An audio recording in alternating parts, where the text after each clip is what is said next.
Advocate. Thank you. Be the advocate for your family. Always be the advocate for your family. Because if you're not the advocate, no one else will be. You have to be the advocate for your family. Because as Taylor says, she can't remember certain things. And I can tell you that during those times, I was being the advocate and I was making the decisions on her behalf because we had talked about that and we had a plan. And some things didn't go according to plan, but you still are the advocate and have to make those tough decisions in the moment because you have literally 10 or 12 seconds to make a decision. You have to be okay with making the decision per what you guys have already talked about and following through, sticking with that decision. Welcome to the Birth Education Center podcast, hosted by myself, Care Messer, an entrepreneur, birth educator, and doula. My team and I want to help you discover your options in birth and postpartum, how to find your voice, and how to use that voice to navigate our maternal healthcare system. You and your baby are not just a number. This information includes doulas too. Now let's get started. Today we have a birth story, and we even have their doula with us today and the baby, so you may hear nice little baby sounds throughout. Taylor and Jack took my class, I want to say in October. They had their baby in December, and we were wondering if that baby was going to come because people don't ever go into labor and everybody likes to put pressure on you thinking that babies are never going to come. And then somehow those bodies kick in and a baby pops out. It's kind of random how that happens with people. Heather Taylor is their doula, and she's with us today too. So Heather is going to comment as she comments. She's got full permission from Taylor and Jack to chime in as she remembers details, etc., because you know how birth is.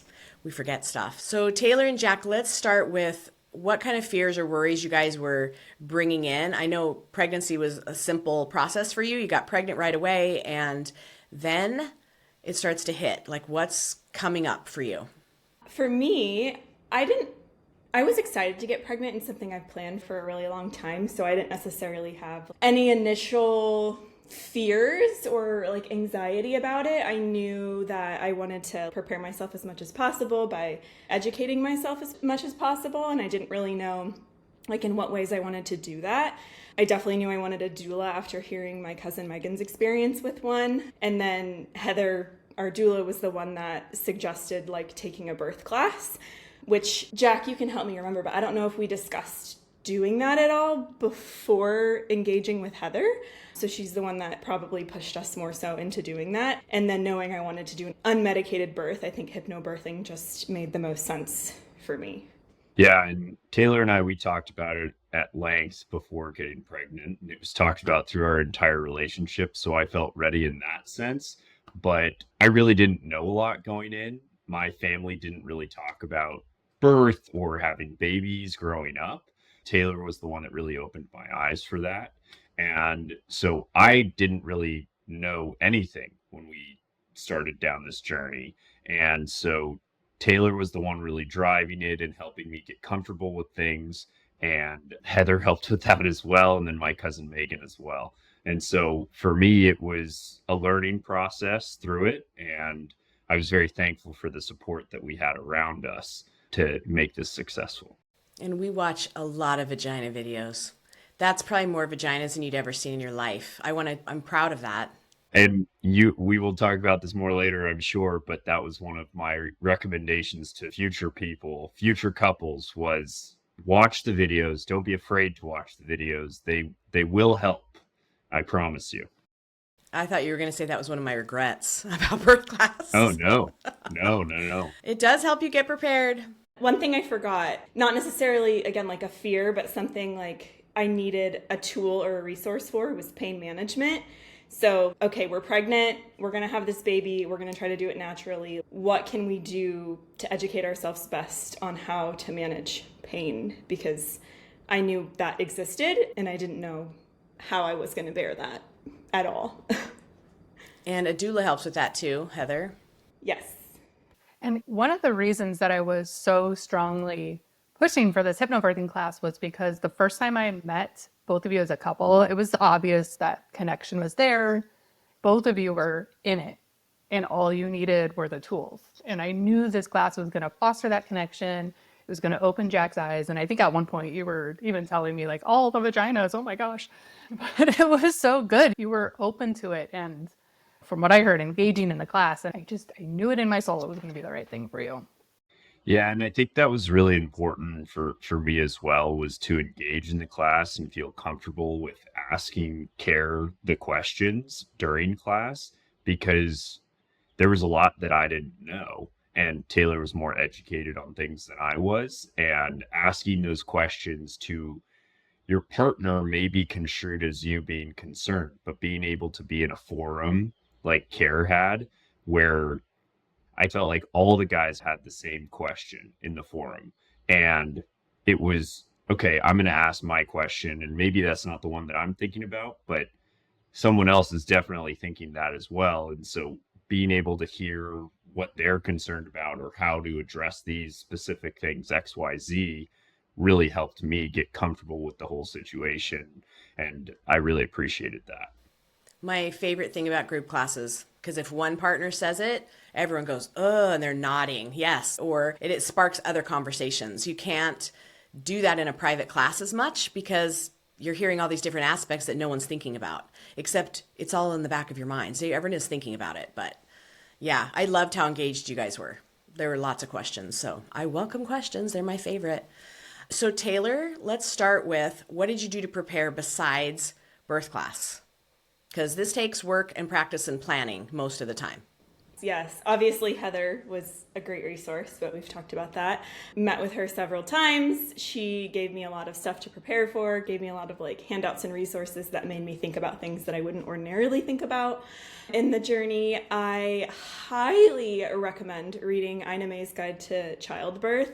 I think I picked that up and read it within my first trimester with just like recommendations from social media, recommendations from family, and I read that so fast because it was so engaging. I was like, this is exactly how I want to birth. I can't believe a book was written almost speaking to me individually. So highly recommend that. A ton of positive birth stories in there.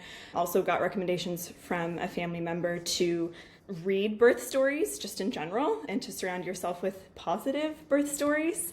And as we learned in Care Your class, like what we learn on TV or what Hollywood represents as birth is just so inaccurate, and that's so gross. It's all we ever see growing up. And so when you get to watch the birth videos in class or watch birth videos on whatever, YouTube, and read books that have a ton of birth stories, it starts to open up your mind to what birth actually is, and then some questions that you might have as well that you want to do further research into. Jack and I were so fortunate. His cousin had just gave birth to her son, I think 5 months before we got pregnant, 6 months before we got pregnant. They're about a year apart. And so we were so fortunate to ask her a million questions because she had gone before us and done a lot of the dirty work, so to speak. So I think I was texting her every week throughout pregnancy. And then once the baby came, probably multiple times a day. Watch a ton of birth videos.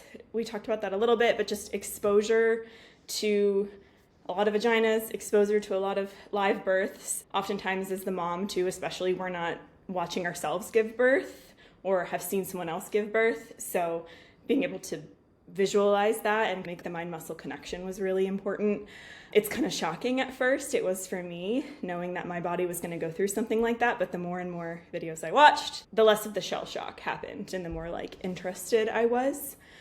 I did a lot of like affirmation stuff. So Heather printed out like an affirmation 8x11 piece of paper that I posted up on my medicine cabinet. So every time I got ready in the morning and every time I got ready for bed, I would look at those, I would read them, and pretty soon they just became like second nature. I knew what they said by heart. And then similar to that, I also had affirmation cards in the shower that even before birth, I could switch out on a weekly basis. They weren't necessarily birth related, but they were just positive affirmations for life. And I feel like that really helped. I know Care said to get a birth ball once we signed up for hypnobirthing, and that saved me. I bounced on that thing probably every night. I did so many stretches on that. I feel like it really helped prepare my body and helped me prepare for labor. I walked a ton. I wasn't exercising a ton necessarily in terms of doing like yoga, Pilates, or specific like workouts for pregnancy, but I walked a lot in pregnancy. And especially that last month when I was on disability and I just had more time not working, I was walking twice a day. And I swear that's what helped the baby come out. And then last thing, I just included Jack in everything because I feel like he was saying I had so much that I was educating myself about that he wasn't reading all the books or the articles or the things on social media. And so I was just telling him at the end of the day little tidbits that I had learned. And I feel like that helped prepare him and prepare us as a couple. And just to jump in on that, for me growing up as a guy, you watch the Hollywood depiction of birth and you're like, oh, this is how it is. But then you actually start learning about birth itself and what it actually is in the real world. And you're sitting there like, this is crazy. I did not understand this. This is completely different than what it's portrayed to me in the movies. And that was the only thing that I had in my head. And so Taylor incorporated me into every section we were going through. We're in this phase right now, 1 to 3 months. We're in 3 to 6 months, 6 to 9 months. That made me a lot more comfortable with things and give me a way better understanding of what we were actually going through, how we could do this as a team, and working the best way that I could support her through this journey. Visualizations are so important because of all the birth stuff we have been taught since we were 2. We have seen what's off that big black box in our living rooms since we were young, and that has been our birth education, and it's not real. It's so Hollywood. And even if you're not giving birth in water, watching those births and seeing where the partner is, where the midwife is or not, and backed up and letting them do their thing in a physiological birth gives you an understanding of like, I've got this, and it builds trust in your body. Which is why exposure for partners is key too. You guys are going to be seeing stuff that is not what you've seen in movies, and you have to be prepared for that. The sounds, the movements, where you're going to be, what you're going to do. And I think that's one of the things I love about class is partners start to see, oh, I could do that. Oh yeah, I know her that well. I could do that. And they see themselves in that role. Yeah, I agree. Okay, Taylor, let's start with your birth story. Tell us how it all came down. All right, let me try to keep it simple. So, gosh, I think it was 2 nights before she came. I went to bed feeling like kind of my period was coming, like lower back cramps, some random uterus cramps. And I'm like, oh, this is just part of pregnancy. Let me get the heating pad. And then it kept me up. I slept a little bit, but it would wake me up in the middle of the night. And I'd be like, ooh, that's strange. Like, feels like my period's coming. Woke up the next morning, texted my cousin. I said, hey, this happened last night. Is that early labor? Is that like a sign? And she was like, that's what it felt like for me. And obviously everyone's different. And I was Googling it, and they're saying you could feel like that for 2 weeks before the baby comes. And so I was like, well, who knows? This baby could come tonight, in a week, in 3 days. So I didn't think much of it. And then we got that trusty contraction timer care that you told us to in the hypnobirthing class. And so throughout that morning, I just started to time whenever I got, it was like menstrual cramps, but totally bearable, nothing nearly as bad as it is during my actual period. So I was like, I'm just going to time this. And they were like 30 minutes apart. And then later that morning, I'd say mid-morning, I got like the first of what I can only presume was like my bloody show. And so I remember texting Jack, he was at work, and I'm like, hey, this happened, just FYI, just be prepared. I'm letting you know I'm having these feelings. There was blood in my underwear. This could be happening. And he was like, oh, wow, okay. So then I just kept timing them throughout the day. Later that afternoon, around like 3 o'clock, I texted my mother-in-law just because she was covering our dog for us when we were going to be in labor in the hospital. And I said, hey, FYI, I've been having these like cramps every like 20 minutes. Just be prepared to have your phone on overnight tonight to come get the dog. And you hadn't told your doula yet, but you talked to a cousin, Jack, and your mom. Yes, my mother-in-law, yeah. And I think I even told my mom too. I'm like, hey, I think I'm having early signs of labor. I'm not sure. I didn't want to get everyone like all riled up and ready because who knows, it could have been a week. And then, Heather, do you remember when I texted you letting you know? I think it was that night. And I think you told me like, hey, all of this stuff happened last night. And I was like, oh, interesting. I hope you get some rest tonight. Yeah, you said try to get some sleep. Yeah. I'll jump in really quick. I was under the impression that we were a week or so out. We had all this time. I'm at work all day. I came home later that night. I was like, I'm really tired. I know I had a tough day that day. And I was like, honey, I'm really tired. Let's make it an easy night. Everything's going to be fine. Nothing's going to happen. I want to go to bed early tonight, kind of thing. I'll just add that little context from my perspective. Like labor can be whatever it is, but I'm tired. I'm going to bed tonight. Yes. Yeah. Great, Jack. Good job. We'll wake you up when we need you. Yeah. So, yeah, still very much really far apart. Wasn't really thinking much of it. We got in and out for dinner that night because it was a Friday night. And that was also the night of San Diego's first big storm. There was like a shit ton of thunder and lightning and like downpour. And it was just so funny how it ended up working out that way during my labor. Which is how I knew we were going into labor. So I went to bed because I was like, I have no idea how many hours I'm getting. Yes. So I think it was around like 10 o'clock and they were definitely closer together. I think they were maybe 10 minutes apart, 12 minutes apart. I was timing them myself. I could totally breathe normally through them. Jack's like, you know what? Like he said, he was tired. I think subconsciously he knew it was imminent. So he's like, I'm going to try to get some sleep. And I was like, looks like I'm probably not sleeping. So you go. So I don't know. I think around 11 or midnight or so, they started getting harder. I remember having to specifically like yoga breathe through them, doing like the Ujjayi breathing that I would do in a yoga class, which I'm so glad Care taught us that in class, but I had already done yoga for years. So I was very familiar with it and comfortable with it. But that helped a lot. And I also every time got a contraction, being on my hands and knees is the only thing that helped me manage it.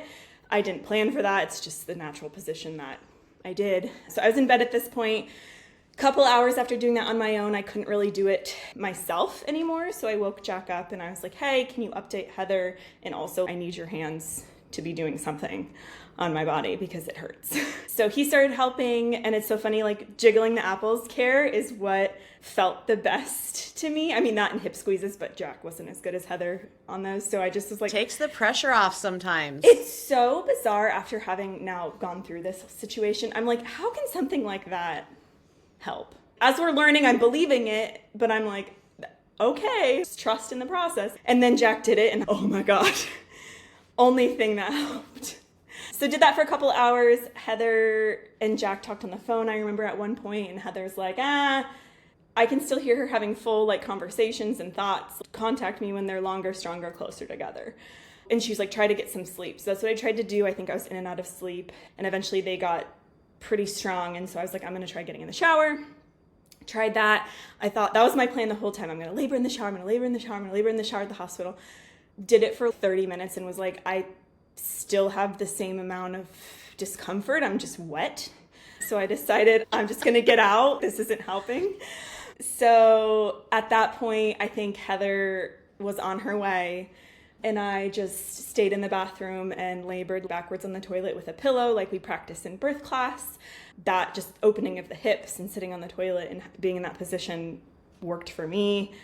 I love that you were instinctual with everything, because as we're going through birth rehearsal, and I say it all the time, this is not a do this, then do this, then move to this, then move to this.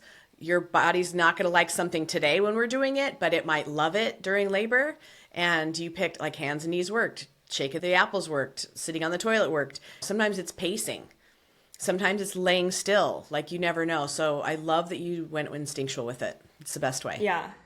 Instinctual, but then also in the back of my mind knowing, okay, I don't know if I would have ever known to sit backwards on the toilet had I not taken birth class. Yeah. Like I had that in my toolkit to see if this helps. But yeah, most of it was instinctual because you're just going to have to go with what you're feeling at the time, which is something I learned. I thought like you could plan it more, which is so funny.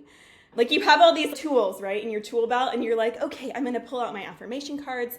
I'm going to have my playlist ready to go. I'm going to turn it on. I didn't do probably 90% of the things that I had in my head that I was going to do during labor. Good. That means you weren't in your head. Yeah.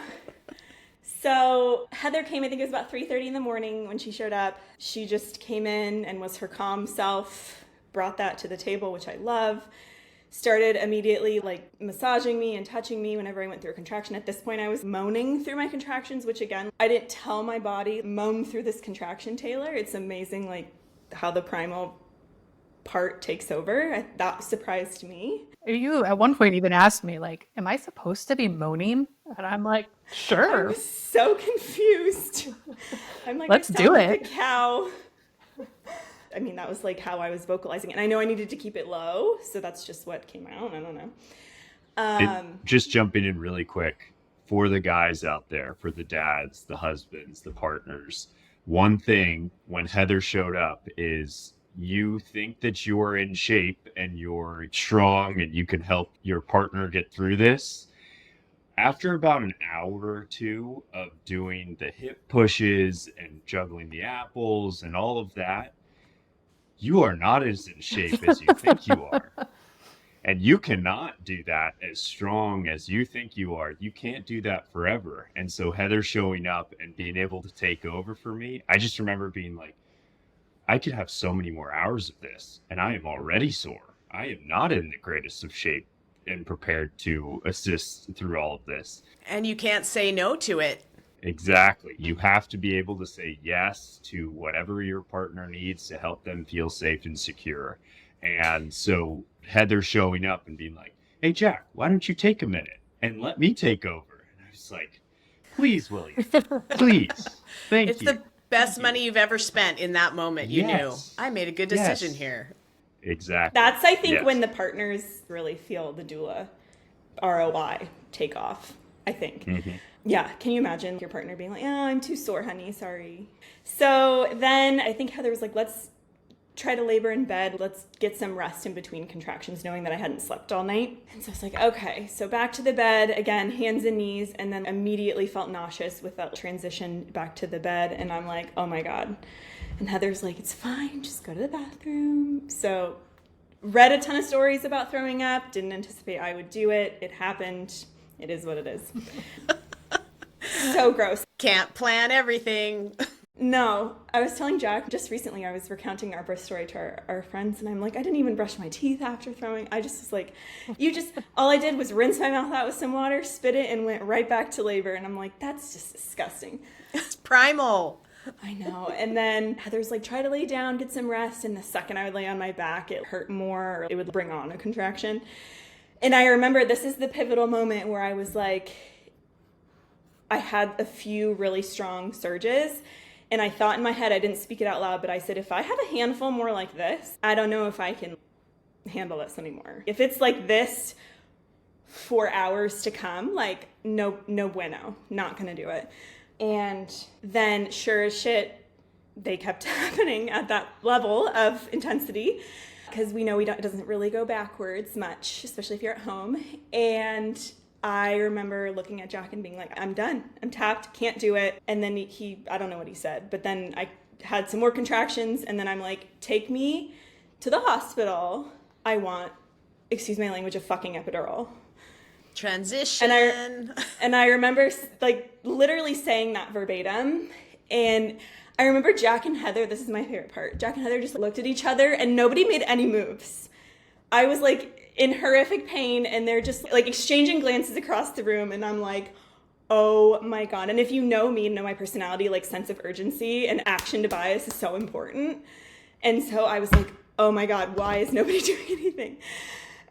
And I said it again in so many other words. And then Jack tells me later on the side that you two had talked about something. So Heather, if you want to chime in. Yeah, Jack and I were texting. I literally was like, one of two things is happening. She's either in transition or we're like 4 centimeters and we need a different plan. So I said, if she's insistent, let's just go to the hospital. And then you stood up and said, I want a fucking epidural. And it was like, okay, I think maybe we should go and see where we're at. Because, you know, in my head, I'm like, we're 8 or 9 centimeters. We're having this baby soon. And the distance between your house and the hospital was not small. So I think it was, are we going to go? Like, how do we go calmly? Because she was, Taylor, you were done. And I didn't want you to panic on the way to the car and then in the way. And of course, it took us forever to get you down the stairs to the bathroom, then dressed, then the car. Yeah. So I do remember Heather like explicitly saying, okay, like we can go to the hospital. Let's see how far along you are and let's see what our options are when we get there. Because I was spouting epidural when clearly she knew I didn't actually want that or plan for that. But I did tell Jack, I gave myself the grace. I said, if I am in labor with this baby and I ask you for pain management, I don't care if I didn't plan for it or not. I'm giving myself the grace to get it if I want it. So just prepare for that.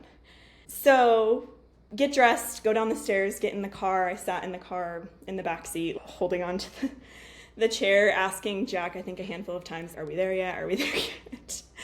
We get on the freeway and she says, are we there yet? I'm like, honey, it's been a minute and a half. No, we're not there yet. It's going to be okay, though. We're going to make it. Yeah, laboring in the car is not super fun, but we did it.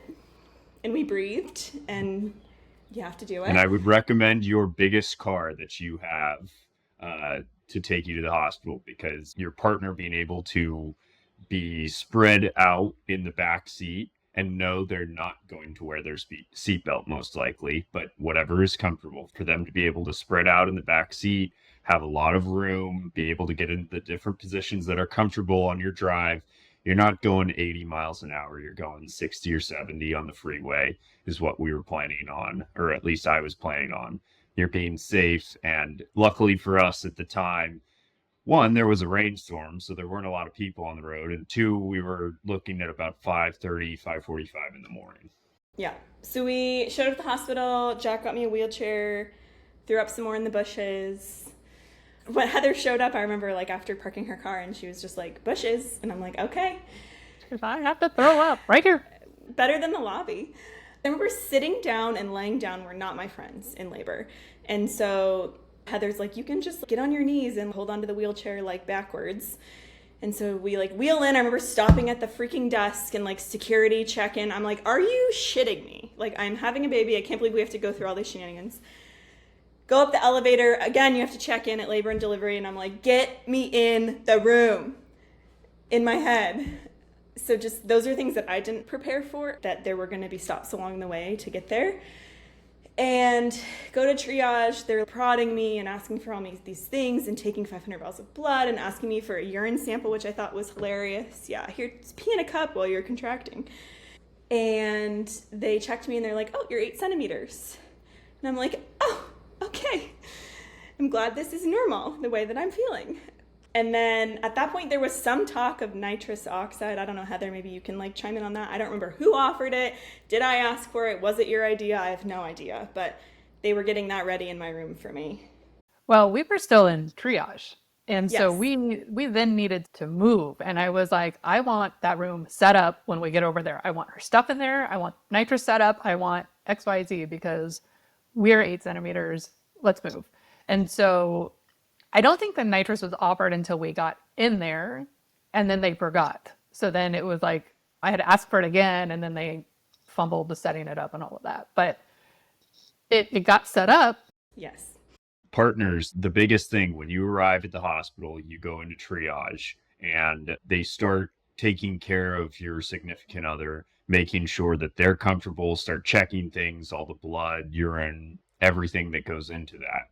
What you can be doing then is, one, I would recommend having some sort of basket to hand to the nurses with some goodies to make sure that they like you, because that's very important. You want your nurses to like you. That was CARE's recommendation. We had a basket put together and I handed that to them. Immediately after I handed it to the nurse, the charge nurse, I believe is the title, take out your birth plan. You and your partner should have a printed version, multiple copies of your birth plan. You want to hand that to them and say, this is how we would like it to go in case you are not audible, your partner is not audible, something's going on. They need to have the plan of what they're going to do, what you want done per your birth plan. And that was a recommendation from CARE as well. Have your birth plan written out step by step. I don't want this. I do want this. I want this. I don't want this. And make it very detailed. They appreciate the detail. And I thought that was really helpful and something that you can be doing in that transition time as Heather, the doula, is taking care of your significant other, what you can be doing to help things move smoothly. And also having the grace to go with the flow. Like she was going to change her mind. And changing your mind at any time is also okay. And if you guys have already had those conversations, it's so much easier to veer off that plan and not be disappointed, because in that moment, this is what I decided. I wanted something different. And understanding that could be a thing helps you go with the flow. But having the staff understand this is where we'd like to go, if everything's going okay, makes a huge difference in just, we're winging it, because then it's whatever the hospital's menu is, that's what you're getting. Yeah, exactly. And I remember vividly like being in triage and having to lay on my back because they have to put the monitors on you. And you're like, yeah, sit down while I take your blood pressure and your blood sugar and all these vials of blood. And like I said, on my back or sitting, they didn't go together during labor. So I don't know if there's a way to remedy that. But I told Jack last time, I'm like, I ain't doing it. I don't care. I'm not doing it. And then we get wheeled into our room. They're like, we're going to get these wireless monitors set up on you, which is something that we like had on our birth plan and asked for in triage. And then this is what I didn't anticipate. They're like, oh, lay here for 15 to 20 minutes while they calibrate. I said, the reason I want these is so I can be up. And so that was fun. And I do remember you asked me, should I do this? And I said, I think it's going to be worth it because it's really only 10 minutes. Mm-hmm. And then you can get back to the toilet, because that's all you wanted, was to get back to the toilet. And I'm like, with all the wires, like, they're going to be so stressed. So if you can handle 10 minutes, I will help you breathe. You will be thankful. Thanks for chiming in on that, because I don't remember that. And then, Heather, I don't know if you want to take over on this part, but I was obviously contracting, waiting for the monitors to be ready. And I see Heather down between my legs. Okay, hold on. There was some stuff before that. Okay, you tell the story. You were having a lot of leg cramps, and Jack's hands were like cramping from rubbing out your cramps. So I said, let me rub up some cramps, right? And I'm down there at your leg. I'm at your leg. That's where I'm at. And you go into a contraction, and all of a sudden, out of the corner of my eye, I'm like, I think we're a lot closer to a baby than we think we are. So I asked you, can I take a closer look? Because I didn't want to alert anybody if we weren't there yet. And you said, right. Sure. So that's when I got the flashlight out, and the next contraction hit, and I saw a whole head on the inside. So I said to Jack, I need you to take over the leg cramp. Everything's cool. I just need to go find somebody that can catch your baby. Because at this point, everybody had left the room. You were calibrating. They didn't need to be in there. And it was just us. And there's a head with hair on it that was not yours. Yeah. And just so everybody knows, Taylor's water never broke. Right. There was never a water broke, okay, where like you expect to happen. That did not happen. So we'll get into that a little bit in a minute here. Yeah. So I went out into the hallway, and the only person out there, because I was looking for our midwife, was the male nurse. And I said to him, can you please grab the midwife? It's time to catch this baby. And his words to me were, okay, I'll send somebody in for a cervical exam. And I said, no, we don't need that. And so he follows me in, and he's like, we need to do a cervical exam. So then I said, Taylor, I need to show him where you're at. And somebody said, okay. I don't remember any of this. Yeah. So I did the flashlight thing again. And he said, oh, okay. And he, like, eyes that round as saucers. And he literally ran out of the room and sends the midwife back in, who starts putting on sterile gloves because she was going to do a cervical exam. And I said to her, I need you to gown up. It's time to catch this baby. And she said, okay, we'll see, as she's snapping her gloves on and walks over. Taylor goes into another contraction, and all of a sudden we see most of baby's head. And your midwife said, oh, it is time to catch this baby. Oh my gosh. Do you love it when no one trusts the people that are in the room? Wild. And it, like, looking back now, like, on the events that had happened, that's why I think, obviously, I was going through transition at home. Like, the pressure was so crazy during those last few contractions at home. And I'm like, no, duh, Taylor, like, the baby's head was literally right there. Because I remember feeling so much pressure in my butt, and I'm like, is this normal? This is so weird. I'm not even feeling a ton in my uterus. This just feels like something is just like crushing my butt. So yes, someone told me baby's coming, time to push. I don't know if it was Heather, the midwife, but all of a sudden all these people come into the room, and I was so like out of my head, I guess, in my body, that the things that Heather just mentioned, I don't even remember. Like the swarm of people coming in, I don't even remember. I just remember Heather maybe saying it's time to push or something. I don't know. So that's the point where the nitrous was ready. So like they gave me that, told me how to do it. I used that, which helped a ton. Like again, I have nothing to compare it to. So I used that during pushing. And I remember having a contraction and then it was time to push. And it's like, okay. I remember learning in class care with you, it's like taking the biggest poop in your life. That's what you hear. So everybody talks about. And I'm like, okay. But like in the moment, I wasn't thinking logically. And so I remember Heather, you had to intervene at one point and because the head was out at one point, or the head was like stuck in my like canal. And you're like, his heart rate's dropping. No need to panic, but I need you to bear down. And I'm like, do you remember me looking at you and being like, what does that mean? Yeah, for sure. And I was like, you need to push. It's so hard to explain in the moment, but I'm like, that pressure you're feeling, expel it, push it out, push it through your vagina. And maybe it had a small little decel, but it was, I can also tell you were like pulling back from it a little bit. Like you were getting right up to it. And I think I even told you this time, try not to run away from it. Just push through that. Once you gave me that visualization, because you said you're doing this, you're pushing away from it, because obviously it's a sensation you've never felt before and it's very intense. And my body was just doing maybe what it needed to do to protect me at that moment. I don't know. And so when she explained what bearing down meant, I just gave it literally 110%. I remember pushing and being like, this is the craziest feeling in my entire life. I feel like I'm splitting in half. It wasn't anything like I anticipated at all. I thought I was going to feel it like you think you're going to feel it like in your vagina. Like, oh, it's going to you're going to feel all this stretching and that's what's going to hurt and it's going to sting and all this. I just felt that in my bones. And I remember thinking, this is bizarre. But I did it. Everybody feels it differently too. You can't prepare. I mean, I can go over every scenario. Every baby comes in a different position. Every person feels it differently in their body. Yeah. And so 17 minutes she was out and it was crazy. Like I had no idea. Obviously it felt a lot longer to me. And then when they told me it was 17 minutes, I was like, oh my God, it felt like 2 hours. And then I again learned after the fact that she came in her water, which was mind blowing. Because again, you're going through all these things in labor. And I never once stopped to think, wait, my water never broke. But it obviously didn't. And hence why. And 17 minutes for a first timer, Taylor, is fantastic. Because how many pushing stages have you heard, right? Where it's 3 hours, 4 hours. And were they pushing too early? I don't know. Maybe. Were they pushing just because they were 10 centimeters? You were so in the body at that point, or out of the body, but letting Laborland run that. That could be why 17 minutes was plenty of time to get that baby out.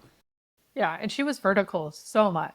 Taylor was just up and around in the toilet and all fours and all the things that she just labored that baby all the way down. There was no more station to go except for out by the time she started pushing. And Jack, what was your perspective on that part? My wife made some sounds that I've never heard before. Very interesting. And I was trying to comfort her as much as possible. You can't understand what she's going through as the partner. You just have to be there and be active and say, I am here for you. What do you need? I love you. Hold hands, head to head was a lot what we were doing and what she wanted. And you need to watch the videos that Care provides, because as a husband, significant other, partner, you're going to see everything. You're going to see it. Depending on where you're standing, you're going to see everything. And I was telling myself, I do not want to be the husband that passes out and falls on the floor and becomes part of the problem. I want to be prepared and know what to expect is going to happen. So watching the videos really helped me do that. I understood what was going to happen. I had some visuals in my mind of what was happening, but watching the videos is what got me there. And so I felt like I wasn't scared of what was happening. I could be fully with Taylor and support her with whatever she needed. So that was really important for me. And I just can't stress enough, watch the videos. Be okay with watching the videos with your partner. And how did you feel about seeing your baby's head for the first time instead of seeing another person's baby's head?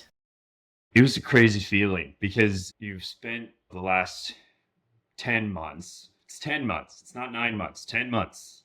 You've spent the last 10 months just imagining what's going to happen. I don't understand it. And then when everything is going smoothly, your partner does not think it's all going smoothly, but you can see things are going smoothly. Things are happening. This is how it's supposed to go. And then you see your baby come out. I had turned away right as the head came out and then turned back when the rest of the body came out. And so for me, my first view was the midwife going like this to hold her up. And it was just like, okay, they're here. It is time to be a father, protect this child at whatever cost. And you still, as a partner, need to be in the mindset of, I need to protect my family. I'm in charge. And what I say, as long as my partner is safe and secure, my baby is now safe and secure, I need to go back to our birth plan, be able to protect my family and make the decisions that we've talked about. And so that's where I transitioned to once she came out. I was also like, oh my gosh, she's here. This is amazing. I'm so happy. I think I cried a little bit. Heather could probably answer that because there's part that I don't remember, but Lots that's the of crying. mindset that I went into. Yes. Yeah. Yes. Lots of crying. Mind you, when we were preparing for this birth, after taking hypnobirthing, thinking he would be more comfortable like watching birth happen, I was like, oh, so are you gonna like watch her come out? And he was like, absolutely not. Oh yeah. I watched every minute. Absolutely not. Had his sights set on not watching at all. And then he told me what shifted it was Heather was like, oh, look, that's your baby. And then he just like, oh, okay. And then Yeah. obviously there it was. Couldn't go back. How long did it take you to come back into your body once that baby was up and on your chest? That's a great question. I haven't thought about that. From my perspective, when the baby went on your chest, you asked right away, I want my baby on my chest. And we had made that clear. That's what you wanted. And she went on your chest and you went to her. You were zoned all in. her. Yes. Interesting. Yes. Yeah, I mean, once the baby comes, it's like a blur. I swear I remember my labor and most of the things during that. Once the baby came out, it's like you're getting this warp, everything else around you. It's just like this blur. It's a wild feeling. But apparently immediately, I think it took a couple minutes for me, honestly. And like just, it's like this disbelief kind of feeling too. Like, wow, this thing that, getting emotional.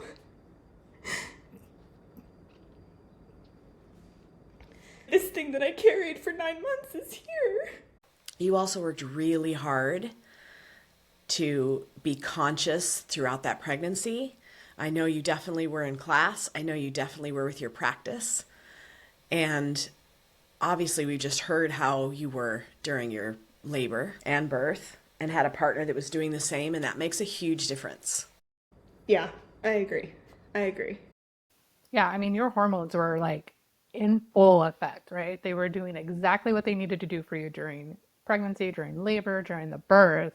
It takes a hot minute for that like whirlwind to settle when that baby comes down. But I do agree. It was like you could almost feel it in the room of the shift of we did it. She's here. Now the fun begins, right? Now, Yeah. And the biggest dose of oxytocin in your life is happening. It is a whirlwind because you're higher than you've ever been by your own natural hormones. Yeah, definitely. And I just remember being so relieved to like, oh my God, this thing is out of me, because I was so ready. I think the whole pregnancy I was just ready to just have her out. A relief of that being done, a relief of the labor and the pushing being done, and all like the countless hours you pour into planning for that and preparing for that. And I'm like, it just felt like this massive weight was lifted. And obviously that she was healthy and everything was fine too. So it's just like this massive sigh of relief. And we forgot about the pressure of providers for induction that also came out that you had to kind of fend off. Oh my God, it was insane. yeah, especially being a holiday baby. It was like all of this. I just want to go into labor on my own. And then I think that might have been part of why for so long you just were like, oh, this could be another couple of weeks. Because it's hard to wrap your head around the fact that, no, I'm actually doing it. I'm not going to need everything these providers said I'm going to need. Right. And I was so dead set. I'm like, I am not getting induced. I'm not getting induced. I'm not going to sit in a hospital room for 36 hours because of induction when my body is going to do this in clearly record time for a first time mom. It's just, I'm not doing it. It's not happening. And so I kept telling myself that. And then she ended up, this whole time I thought, oh, she's going to be late. She's going to be late. Because that's what all the statistics say. And then she came 3 days early. And I think that was just my subconscious being like, just prove them all wrong. Manifest destiny. Yeah. So sexy. How do you think your labor and birth prepared you for parenting or getting through the first part of postpartum? Just to have a lot of patience. Oh my God. Patience. Obviously, patience, we were just talking about with providers when they're pushing stuff, knowing that all they're doing is their job. You can fight back, you can decline, you can say no thank you, but just like having a lot of patience with that. I didn't have the easiest pregnancy in terms of like just being super uncomfortable, I feel like, the most of the 9 months. So just a lot of patience with that, knowing like you're cultivating this life and here we are, we can do the most that we can do to make ourselves comfortable and to make ourselves healthy. But this is just what we have to do for the next few months to bring a baby into the world. And then God, did that translate over to parenting? Oh my goodness. I just remember thinking like, oh, pregnancy is hard. Oh, labor is hard. And then the baby comes out. And that first month is mind-blowingly just such a transition, I think. Like you can prepare all you want, but it's just like labor and delivery. You can prepare all you want, but you just don't know what you're going to get. You don't know the cards that are going to get dealt to you. So I would say patience and just selflessness, like knowing everyone says, oh, your whole life's going to change when you have a baby. And you believe it, but you really don't know just how much you no longer get to serve yourself really, like at all. So I'd say patience and selflessness were two things that I had to practice a lot throughout pregnancy and labor, obviously. And then those two things have directly translated over to parenting. What about you, Jack? I'm still working on the patience part. There are some things where I don't have as much patience, and I think it's acknowledging that. But the thing I try to keep in the back of my head, and I picked this up from class, and Kara, I think you probably said this 1,000 times to us, was making sure that your family and your partner feels safe and secure. And as I consider myself the protector of the family, helping and making sure that Taylor feels safe and secure, that our daughter feels safe and secure, that I can help with anything. And then also something that we talked about in the last class was getting home from your day and your partner is exhausted because they've been with the baby all day. You've been working all day. You're both exhausted. Talking about how much, I think it's a percentage that you said, Care, how much energy do you have left? So I'll come home to Taylor some days and I'll be like, honey, I'm at 70% right now. Let me take over. I'm here. And she'll say, I'm at 5. I'm at wit's end. You need to take her. And then some days we come home and I'm really low because I had a hard day. And she's okay, we're going to balance this out and make sure that we can cover this together. I think that's one of the biggest things for me is being able to keep the line of communication open, talking about how much energy you have left, you can push, how can you help balance each other out and make sure, honey, I really need to go take a shower right now. I just need to step away. Okay, I got it. I can cover. No problem. Go take 10 minutes, take 20 minutes to yourself, half an hour. It's all going to be okay. Communication, man. If you have that open, it works so much better than just being frustrated and having no words of why you hate each other at that moment. I forgot we talked about that in class. Yep. Jack took good notes, girl. I'm so impressed. I noticed during class. What would you guys say is your best advice for new parents coming into their pregnancy, how to prepare for labor, birth, postpartum, and all the things?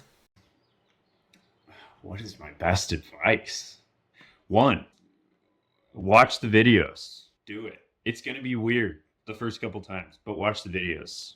Also, 2, follow Heather or your doula, whoever they are. Follow them on Instagram because they're going to post a bunch of videos and you need to watch them. Be okay watching them.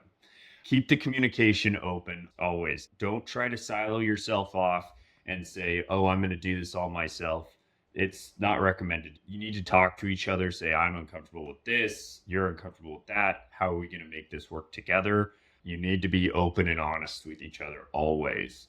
And then, from my point of view, the partner that is not giving birth, be the protector, be the, there's a word that you use, care, be the something for your family, the Advocate? advocate. Thank you. Always be the advocate for your family, because if you're not the advocate, no one else will be. You have to be the advocate for your family, because as Taylor says, she can't remember certain things. And I can tell you that during those times, I was being the advocate and I was making the decisions on her behalf because we had talked about that and we had a plan. And some things didn't go according to plan, but you still are the advocate and have to make those tough decisions in the moment, because you have literally 10 or 12 seconds to make a decision. You have to be okay with making the decision per what you guys have already talked about and following through, sticking with that decision. And if you guys hadn't had a birth class and had just hired a doula, do you think you would have understood what was coming next? What do you No. mean next? Just in the birth room, because you know how fast it is at the hospital. It's a different ball game when you're at your house. When you're at the hospital, it is rapid fire. I wouldn't have felt prepared. Heather was amazing and helped in so many ways, but without the birth class, at least for me, I would not have felt prepared for this or been prepared for in the room. I don't even know if I would have been 100% prepared at home before Heather came over. But being able to take the birth class, learn all these things, talk about it openly with everyone else who's going through the exact same thing that you are going through, that's what made me prepared as a partner. Because at the end of the day, you're not doing a lot through the 10-month period. You got to learn as much as you can through other sources, people that have gone through it, and then be there with people that are going through it the exact same way as you are. What's interesting too is we took the class kind of early. So our due date was Christmas, and I think we took the class, I don't know, October 2nd or 3rd. And you were talking about be an advocate, like induction 101, like they're going to hard press you. We hadn't experienced any of that yet. So we just thought our midwife was great. Our hospital was great. Can't believe people have to go through this. And then we finished the class.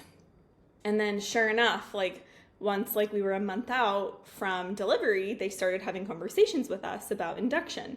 And it got more and more intense every week and every appointment. And so it was really nice going in, having that knowledge and having you in our ear saying like, just go with your gut. Obviously Heather was a great resource. I texted her every time they were being little assholes, but like going through the birth class and just being equipped with that knowledge, like they are going to try to do this. And when they do these 5 things.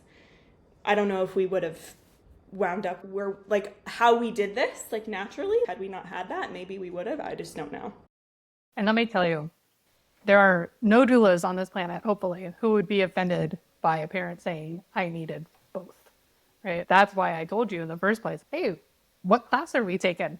Or what birth class are we examining? Let's try this hypnobirthing thing, because doulas can't do it all and say it all and be it all. And from my perspective, it's classes and a doula, they're pieces of a puzzle that you need both to complete it. Well, yeah, class is also, in my opinion, the education. And when Heather is over at her house, she's building a rapport with us.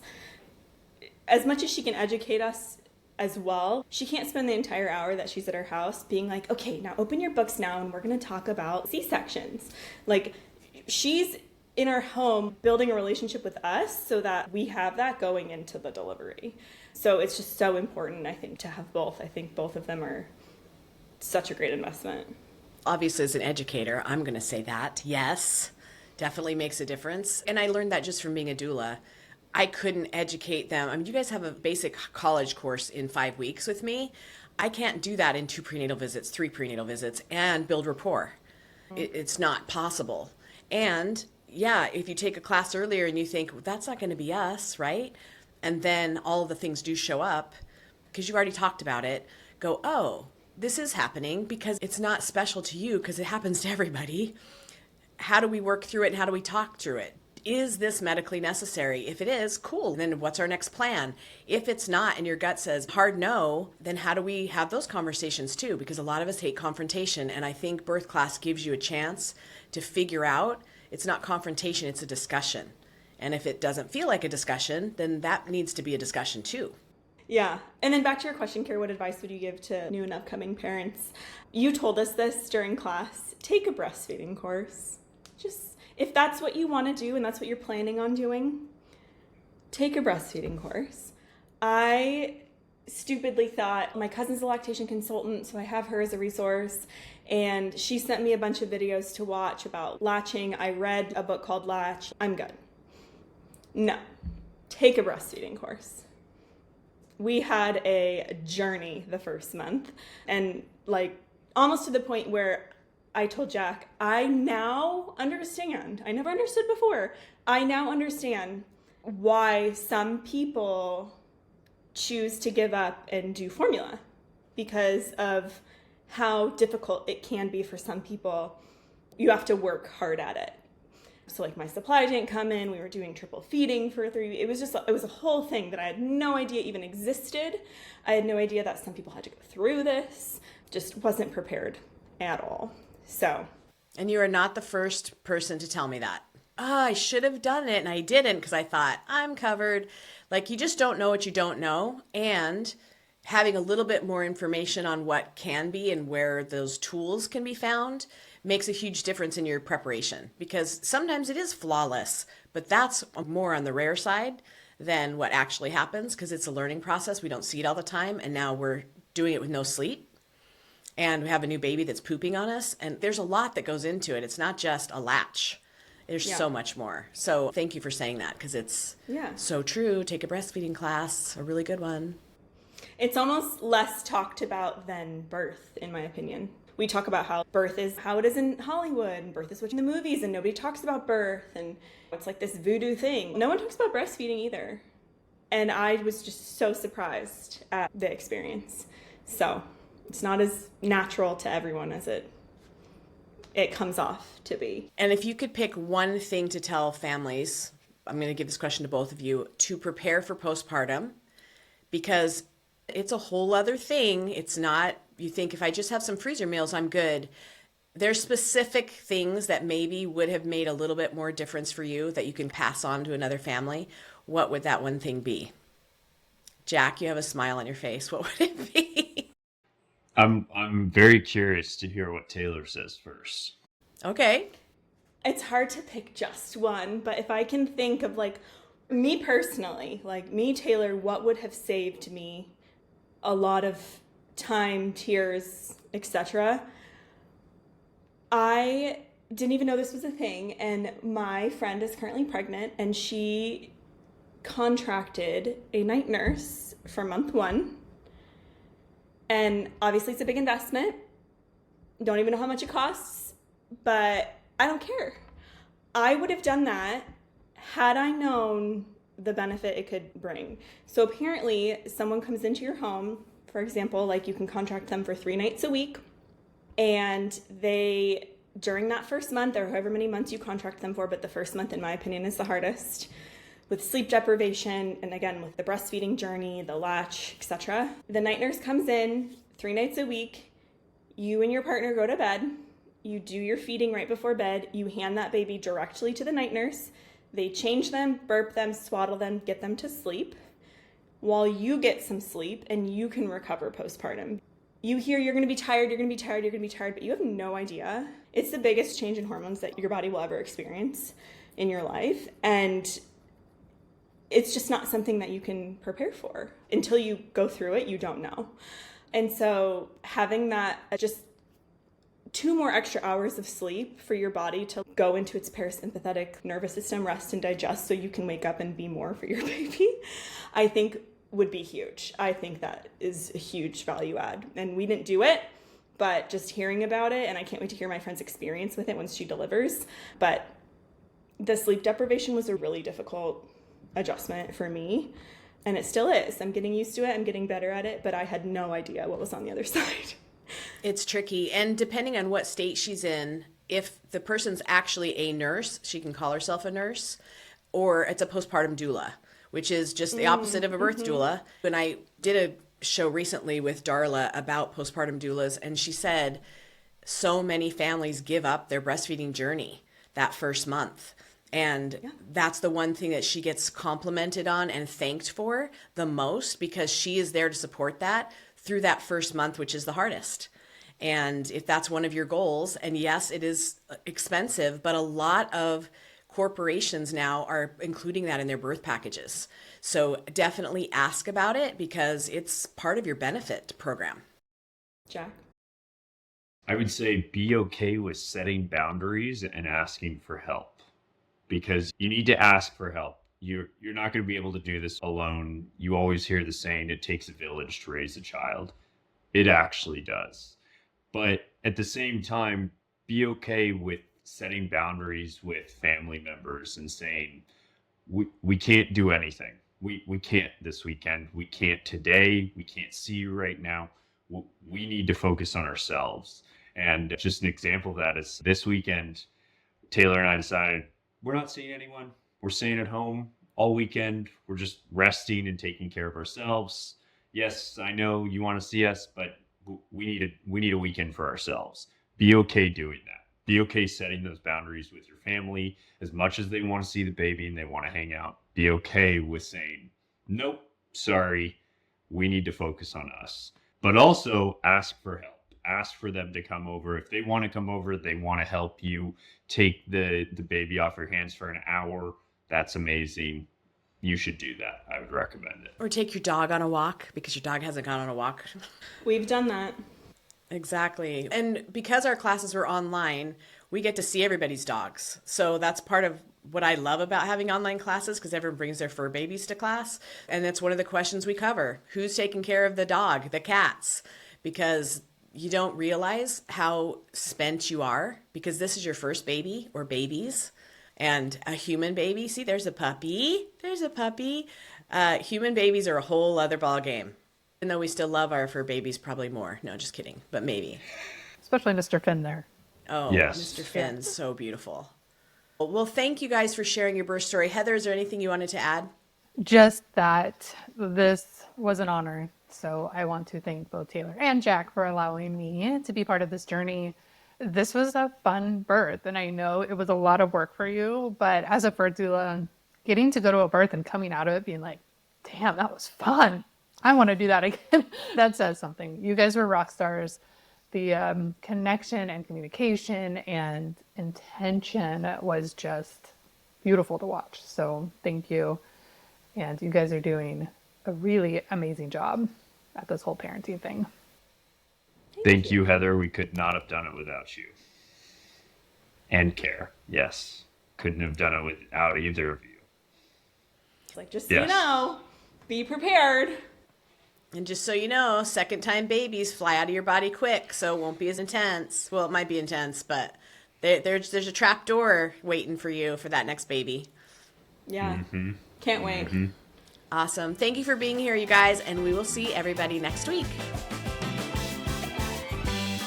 Thanks for joining us today. And remember, it's your body, your choice, and finding your voice is your power. Be sure to subscribe to our YouTube channel, follow us in all the places, and go to birtheducationcenter.com for our blog and more online education classes. And we'll see you next week.